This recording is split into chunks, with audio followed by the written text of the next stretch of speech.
Au nom du Père et du Fils et du Saint-Esprit. Amen. Le Seigneur soit avec vous et avec votre esprit. Nous célébrons aujourd'hui le 6e dimanche de Pâques de l'année C.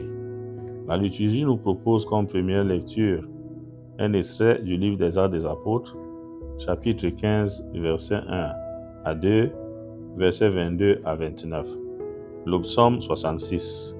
Que les peuples, Dieu te rende grâce, qu'ils te rendent grâce tous ensemble. La deuxième lecture est un extrait du livre de l'Apocalypse de Saint Jean, chapitre 21, versets 10 à 14, versets 22 à 23. Et l'évangile est celui de notre Seigneur Jésus-Christ selon Saint Jean, chapitre 14, versets 23 à 29. Dans cet évangile, le Seigneur nous parle du vrai et du véritable amour. Il souligne ceci: si quelqu'un m'aime, il gardera ma parole. Mon Père l'aimera et nous viendrons vers lui et chez lui. Nous nous ferons.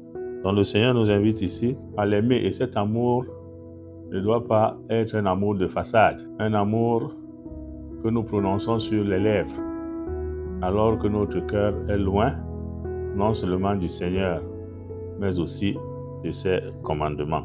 Aimer le Seigneur veut dire faire totalement confiance au Seigneur. Aimer le Seigneur veut dire accueillir la parole du Seigneur. Aimer le Seigneur veut dire accepter sa volonté et accomplir cette volonté partout où nous nous trouvons, en tout temps et en toutes circonstances. Aimer le Seigneur signifie aimer aussi nos frères et sœurs. En aimant nos frères et sœurs, ça signifie qu'à travers eux, nous mettons en œuvre la recommandation du Seigneur qui nous demande d'être des hommes et des femmes de paix. Dans cet évangile, Jésus nous parle de l'amour, mais il nous parle également de la paix.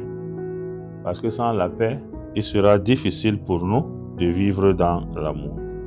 Nous sommes aujourd'hui dans un monde dans lequel nous voyons des foyers de tension qui se lèvent, des foyers de tension qui naissent. Or aujourd'hui, la paix qu'apporte le ressuscité doit nous inviter, nous tous, à être au service de cette paix. Que les calamités et les souffrances du monde ne nous déstabilisent pas, ne nous effrayent pas. Ayons cette conviction et cette foi que Jésus, par sa résurrection, il vient inaugurer un monde nouveau, un monde dans lequel l'amour, la paix, le pardon et la réconciliation sont possibles. Ainsi, comme le psalmiste le dit, que les peuples, Dieu te rende grâce, qu'ils te rendent grâce tous ensemble. Que nous tous, du nord au sud, de l'est à l'ouest et partout, nous puissions nous tenir main dans la main et rendre grâce au Seigneur parce qu'il nous aime, parce qu'il nous apporte la vie.